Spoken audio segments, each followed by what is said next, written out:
الحمدللہ رب العالمین والصلاة والسلام علی رسولہ الکریم اما بعد فاعوذ باللہ من الشیطان الرجیم بسم اللہ الرحمن الرحیم وَيُطْعِمُونَ الطَّعَامَ عَلَى حُبِّهِ مِسْكِينًا وَيَتِيمًا وَأَسِيرًا إِنَّمَا نُطْعِمُكُمْ لِوَجْهِ اللَّهِ لَا نُرِيدُ مِنكُمْ جَزَاءً وَلَا شُكُورًا صدق اللہ العظیم۔ واجب الاحترام سامعین، السلام علیکم ورحمۃ اللہ وبرکاتہ۔ سورہ الدہر کی 2 آیات 8 اور 9 نمبر تلاوت کرنے کی سعادت حاصل ہوئی۔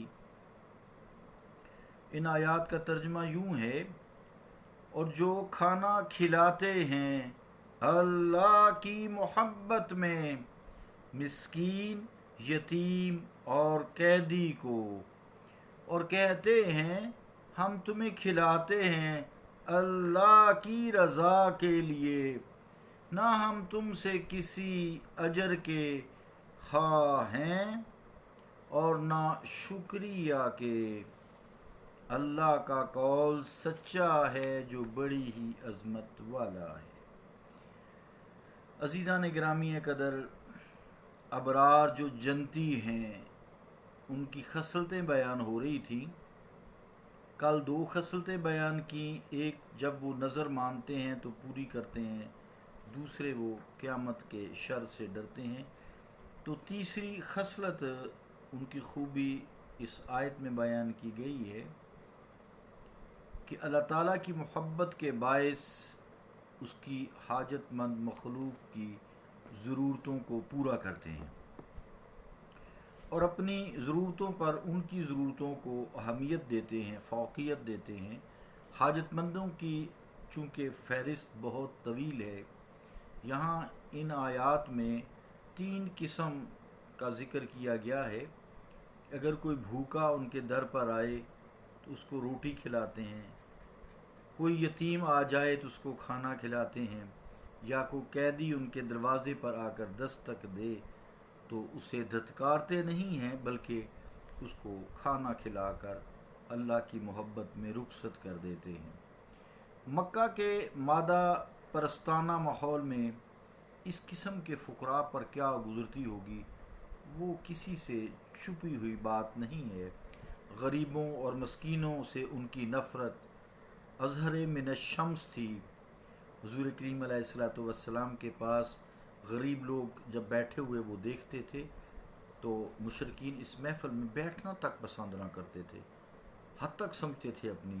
پھر جو لوگ اس قسم کے غربا اور فقراء پر احسان کیا کرتے تھے، اللہ تعالیٰ ان کی عزت افزائی کر رہا ہے ان آیات میں، تاکہ دوسرے لوگوں کے دلوں میں بھی ان کے نقش قدم پر چلنے کا شوق پیدا ہو، تاکہ اسلامی معاشرہ میں کوئی مسکین، کوئی یتیم اور کوئی اسیر یعنی قیدی ایسا نہ ہو جو رات کو بھوکا سوئے۔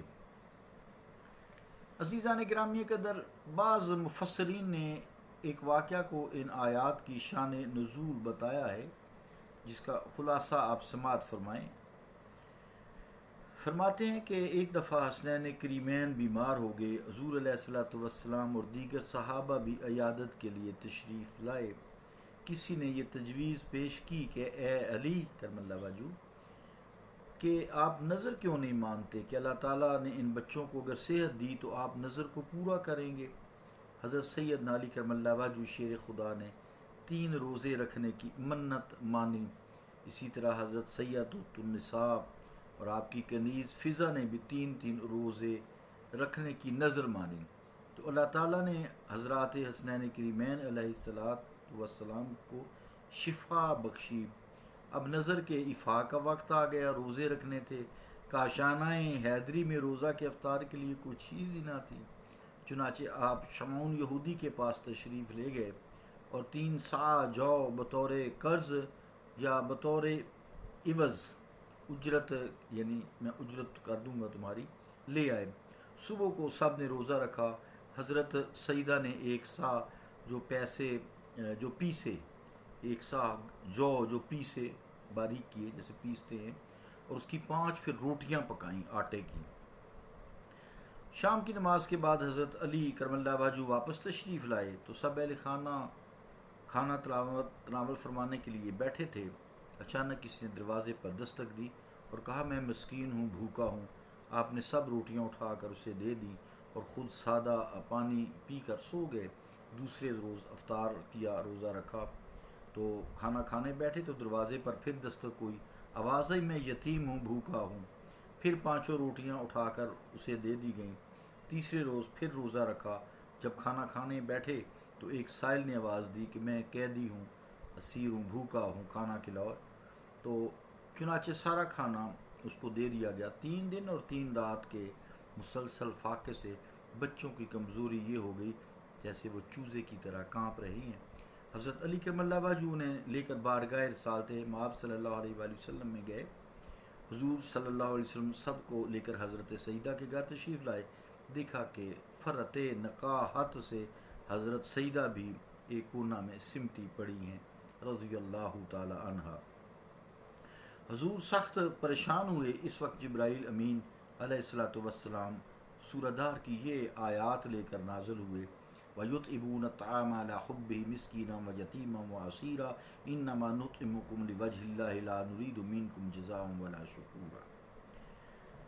عزیزان گرامی، یہ روح المعانی سے روایت ہے جو میں نے ابھی واقعہ آپ کو سنایا ہے، لیکن اہل تحقیق جو ہیں اس روایت کو وہ تسلیم نہیں کرتے، انہوں نے انکار کر دیا ہے۔ وہ کہتے ہیں کہ روایت اور درایت دونوں اعتبار سے یہ درست نہیں۔ علامہ قرطبی نے بڑی تفصیل سے اس پر جرح و تنقید بھی کی ہے۔ وہ کہتے ہیں کہ ایک فقیر آیا تھا تو اسے 1 روٹی دے دی جاتی اور باقی 4 روٹیاں 5 حضرات کھا لیتے۔ اس طرح دوسرے دن، تیسرے دن ایک سائل کو 5 روٹیاں دے دینے میں کوئی معقولیت نظر نہیں آتی۔ نیز معصوم بچے ویسے بھی روزہ رکھنے کے مکلف نہیں ہیں، جبکہ نظر تو حضرت علی کرم اللہ وجہ نے مانگنی تھی، اور جبکہ ابھی وہ بیماری سے بھی حسنین کریمین علیہ السلام جو ہے وہ شفا یاب ہوئے تھے، تو ان کو لگاتار 3 دن تک روزے رکھنے کی اجازت دینا بھی شرعاً درست نہیں ہے۔ حضرت سیدنا علی کرم اللہ وجہ اس کو کیسے روا رکھ سکتے تھے؟ تیسرا یہ کہ اسلام نے جنگی قیدیوں کی خاطر تواضع کا حکم دیا ہے۔ ان کے کھانے، ان کے پہننے اور ان کے آرام کا خصوصی اہتمام کیا گیا ہے۔ عہد جاہلیت کے قیدیوں کی طرح انہیں بھیک مانگنے کے لیے پیٹ بھرنا وہ اجازت نہیں دی جاتی، قیدیوں کو بھیک مانگنے کی اجازت نہیں دی جاتی تھی۔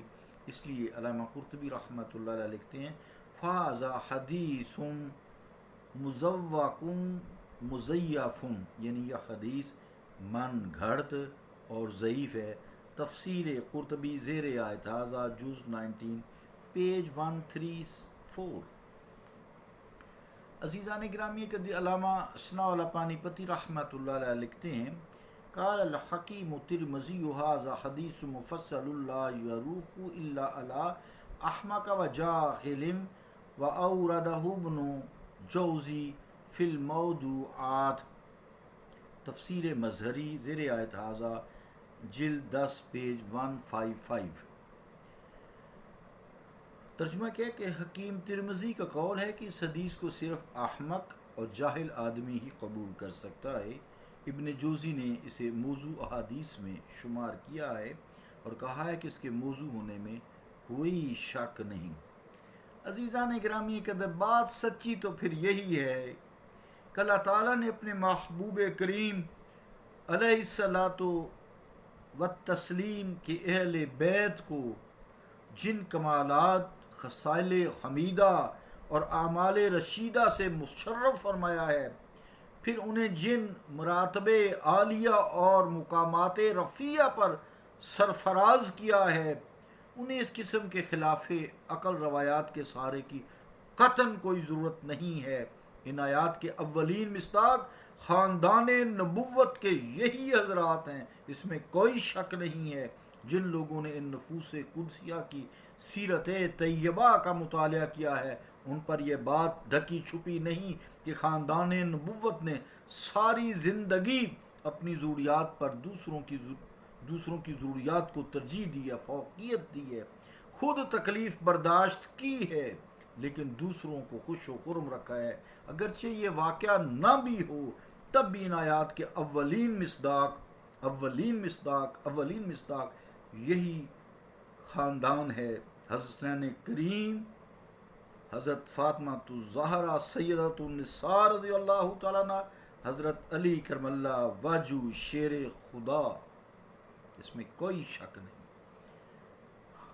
جو آیت ہے حب ہی، اس کی ضمیر کے مرجع کے بارے میں دو قول ہیں۔ اس کا مرجع ایک تو طعام ہے، یعنی انہیں خود کھانے کی ضرورت ہوتی ہے، اس کے باوجود وہ اپنے آپ کو نظر انداز کر دیتے ہیں اور دوسروں کی بھوک کو مٹاتے ہیں، ازالہ کرتے ہیں۔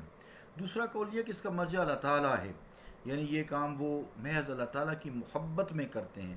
انما نطعمکم، جو اگلی آیت ہے 9 نمبر، وہ اس کی تائید کرتی ہے، یعنی اپنے قول یا اپنے طرز عمل میں ان پر یہ بات واضح کر دیتے ہیں کہ جو آپ کو کھانا کھلا رہے ہیں، آپ کی خدمت کر رہے ہیں، اس کا ہم کوئی معاوضہ نہیں مانگتے، ہم یہ بھی نہیں چاہتے کہ تم ہمارا شکریہ ادا کرو اور لوگوں کے سامنے ہماری سخاوت کا تذکرہ کرتے پھرو۔